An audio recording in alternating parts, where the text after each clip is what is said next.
Башкортостанда Рәсәйдә тәүгеләрдән булып хәрби хәбәрселәр тураһында закон кабул ителде. Документ республика башлыгы Ради Хабировтың тәкъдиме буенча эшләнде. Һаумыгыз, эфирда интервью, студияла Гөлсемә Иштанова. Республика парламенты язгы сессияла караган закондар тураһында Дәүләт Йылышы Курултайдың Дин эшләре, мәгълүмати сәясәт һәм гражданлар җәмгыяте институтын үстерү комитеты рәисе Рөстәм Ишмөхәмәтов сөйләшәбез. Һаумыгыз. Рөстәм Рифатович, быелгы язгы сессияның йомгактары 7 генә, шуларның бере, иң мөһиме дип әйтәйек, Башкортостанда Рәсәйдә тәүгеләрдән булып хәрби хәбәрселәр статусы тураһында закон проекты кабул ителде. Ни өчен был закон проекты актуаль ине? Снапта был закон актуаль дип уйлайм, чөнки безнең республиканың журналистлар актив рәвештә махсус хәрби операция үткәргән зонада эшләйләр.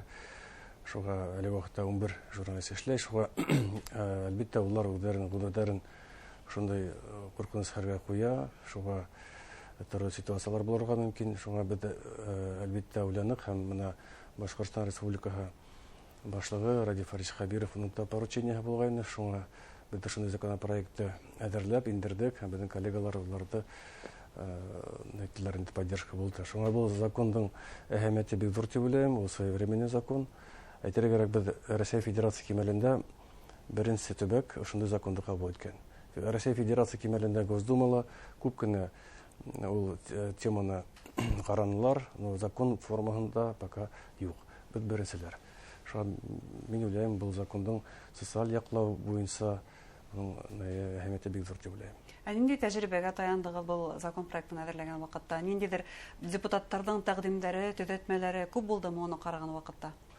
Слапта был законда әзерләгән вакытта без 1 ел эчендә был законда әзерләнек, төрле эшче төркемдәр эшләп, түңәрәк өстәлләр үткәреп, әлбәттә без журналистлар белән очрашу үткәрдек, итәкчеләр белән редакциялар, әлбәттә хөкүмәт белән консультациялар, чөнки бюджеттан акча кирәк. Шуга төрле яктан консультациялар үткәреп, безнең менә юристлар көчле Дәүләт Йылышы Курултайда улар белән бергә. Әлбәттә, Россия Федерацияның Дәүләт Думаһында нинди идеялар бар, шуларны карап, бергә шундай яңа закон әзерләнек. Шуга мин уйлыйм, бу зур көчле документ. Уның бу беренче генә адым дип уйлыйм. Чөнки артабан бу нигездә халынгас, яңа терминдар законда килеп чыккас, уны киңәйтергә була. Һәм артабан уже бюджетта нинди ашлар бар, шуларга таянып үстерергә була бу законда. Һәм инициатива буларак Дәүләт Думаһына юнәлтергә мөмкин. Булай. Гадәттә Башкортстанның инициативалары хуплап каршы алына Дәүләт Думаһы тарафыннан. Бу гына закон буенча түгел, икенче законнардан да Дәүләт Йылышы Дәүләт Дума бедәге законнарга гел карап күп кенә законнар кабул итә.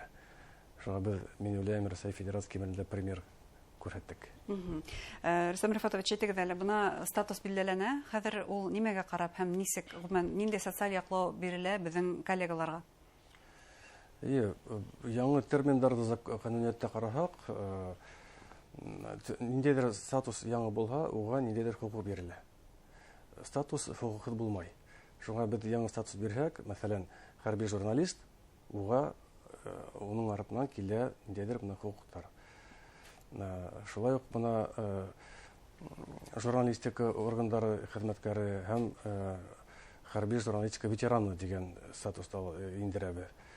Шуга моны нидә карасак, хәрби журналист ул статусты алыр өчен, әлбәттә журналист ул нидә моны СМИла официаль штатта булырга тиеш.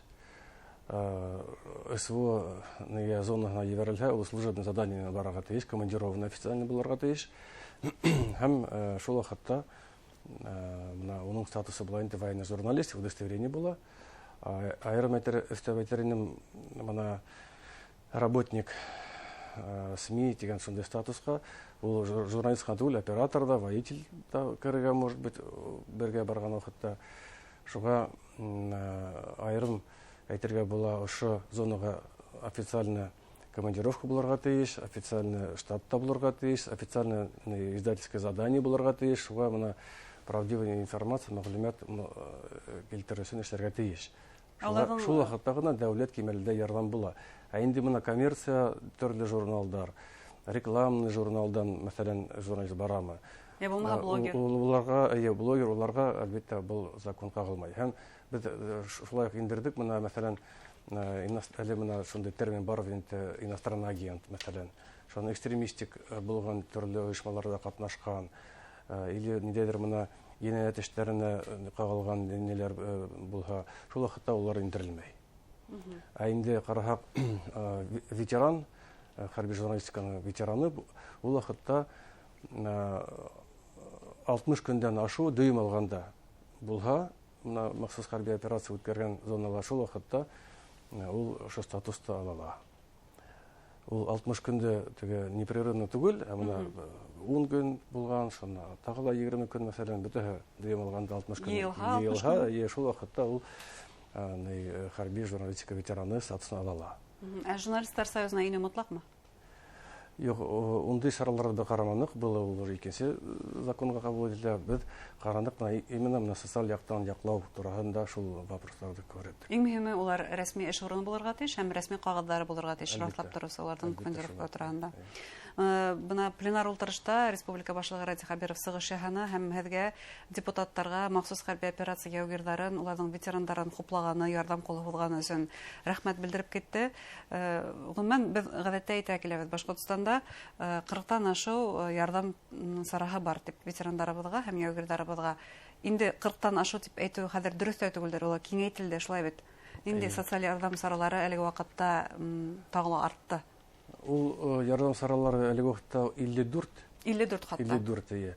Ә инде без парламент ягынан караһак, әлбәттә, кабинетты киңәйтеү буйынса без көн эшләбез. Безнең дәүләт йылышына был әлбәттә принципиаль рәвештә приоритет булып тора бу һораудар. Әйтергә кирәк, иң моны федераль кимәлдә һәм бездә үзгәрешләрдә искә төшерһәк, был беренчедән һәлак булган гаиләләргә, уларның гаиләләренә матди ярдәм единовременный выплата буенча, элек моны балык булмаган балалар гына ала инде ул ярдәмне, әле вакытта яңа закон буенча балык булган балалары тоже был материальный помощька дәгъва икенче булмаһа неләре родственниклары шул вакытта.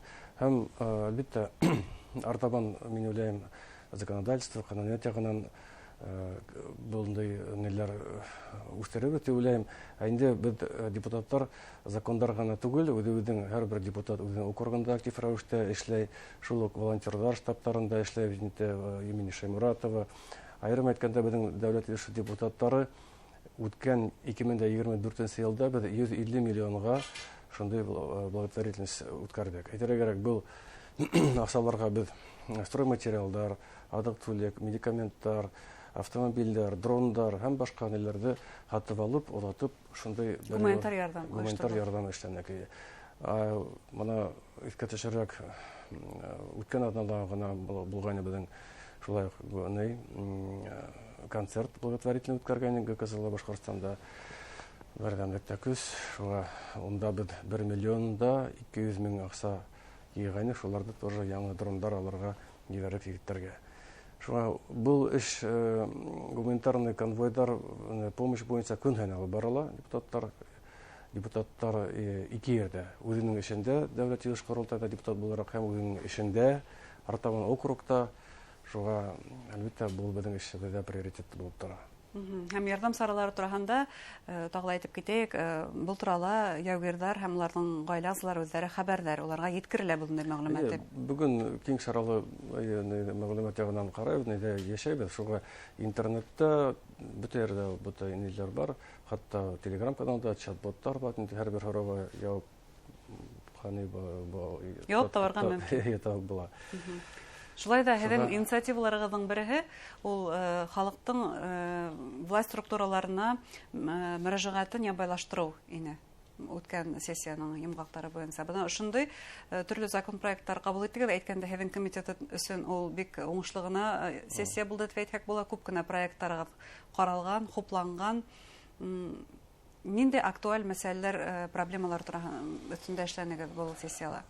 Сынапта үткән сессияла безнең комитетта гына караһак, без үзебезгә шундай максат куйганбыз, ошо 6 ай эчендә граждандарның мөрәҗәгатьләре турында дигән законды контрольгә алып, һәр ултырышта без тыңлаудар үткәрдек. Төрле администрация районнарында тыңладык. Мәсәлән, менә Аургазы районы, Өфе каласы, Учалы районы, мына төрле районнарда һәм министрлыклар тыңладык. Министерство здравоохранения, культуры, Министерство образования, молодежной политики, һәрбер нәләрдә тыңладык. Ничек ул законды кабул ителәр, тормышка ашырган сендей проблемалар бар. Һәм шуны тыңлауларда үткәргәч, беренче үзгәрешләр шулай әзерләйбез. Шуңа мәсәлән, ковид вакытында хатта ВКС формасында үткәрелгән кабул ителде. Әле ул хатта ниләр юк. Проблемалар шуга без закон кимәлендә уйлайбыз индергә выездной тип русайтаменты кабул итү көндәре булырга тиеш. Шуга шуларда практиканы карайбыз. Төбәкләрне сыгып карайдар түгелме? Депутаттар кабул итәләр түгелме? Юк, депутаттар әлбәттә без әле әйтәбез, гомумән дәүләт оешмаларына, министрлыклар, ведомстволар шуга шундый выездной прием граждан дигән формулировканы индергә эшләйбез инде. Айрым өстәбәйтеринем җәмәгать палатасы турында үзгәрешләр, молодежный палата турында, шулай ук коммерция булмаган оешмаларга социаль эшләгән сонка дип әйтәбез, некоммерческие организациялар һәм башкаларга. Безнең комитет 7 закон кабул иттек. Инде дәүләт йылышы карасак, без 110 законопроект каранык һәм уларның 64 кабул ителде. Әйтергә, менә кичә генә безнең утырыш булды, без 34 законды кабул иттек. Бер утырышта. Ну, улар күбеһе өченче укуга сыккайны. Зур эш төземтәһе шулай бит кабул итү. Основной законга шулай ук конституцияга үзгәрешләр кичә без кабул иттек. Бу үзгәрешләр буенча безнең парламенттың структураһы конституцияга хәзер индерелде. Ул элек айрым законда айны дәүләт эше турында һәл конституцияга индердек структурасын. Айрым полномочиялар республика башлыгының полномочиялары, хөкүмәттең полномочиялары һәм башкалар шундай үзгәрешләр структура буенча шундай үзгәрешләр булды. Әйтергә кирәк, үткән сессияда бюджетка үзгәрешләр булды, инде көзгө сессияга карасак, әлбәттә, иң мөһимле законопроект булсак, бюджет 26-27 елларга. Әлбәттә, шундай максаттар, бурычлар куела димәк көзгө сессияга. Зур рәхмәт сезгә әңгәмәгезгә, уңышлы каникулдар һәм уңышлы көзгө сессия теләйбез сезгә. Шулай ук закон проекттары кабул ителһен, ул республика халкының тормышын еңеләйтүгә, яхшыртуга юнәлтелһен дигән теләктәбез. Хөрмәтле тамашачылар, Дәүләт йылышы курултайының дин эшләре, мәгълүмати сәясәт һәм граждандар җәмгыяте институтын үстерү комитеты рәисе Рөстәм Ишмөхәммәтов менән парламенттың язгы сессия йомгакларын барланык. Игътибарыгызга зур рәхмәт.